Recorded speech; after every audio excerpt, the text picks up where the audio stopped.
আসসালামু আলাইকুম everyone, welcome back to my দুপুর রান্নাঘর। আজকের রেসিপি হচ্ছে লটকা শুটকি ভুনা। শুটকিগুলো ছোট ছোট করে কেটে নিয়েছি, এখন ভালো করে টেলে নেব।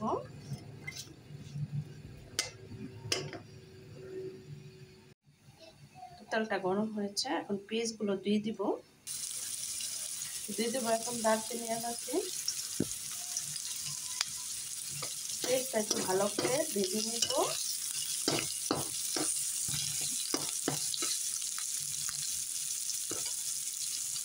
শুটকিটা আমি ভালো করে তেলে ধুয়ে নিয়েছি, এখন আমি পেঁয়াজের সাথে সাথে শুটকিটা ভালো করে তেলে ভেজে নিব। দিয়ে দিব 1 চামচ পরিমাণ আদা রসুন পেস্ট, দিয়ে দিব লবণ,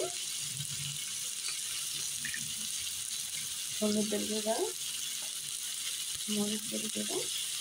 এখন মশলাটা দিয়ে ভালো করে একটু ভেজে নিব। তো শুটকিটা ভালো করে ভাজা হয়েছে, এখন আমি সামান্য পরিমাণ পানি দিয়ে দিব।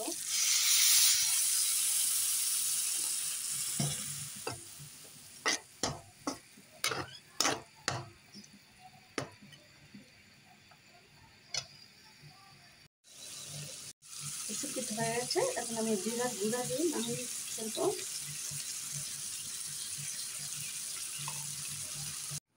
আমার লটকা শুটকিটা হয়ে গেছে। ভালো লাগলে অবশ্যই লাইক কমেন্ট শেয়ার করে দিবেন। তো আল্লাহ হাফিজ।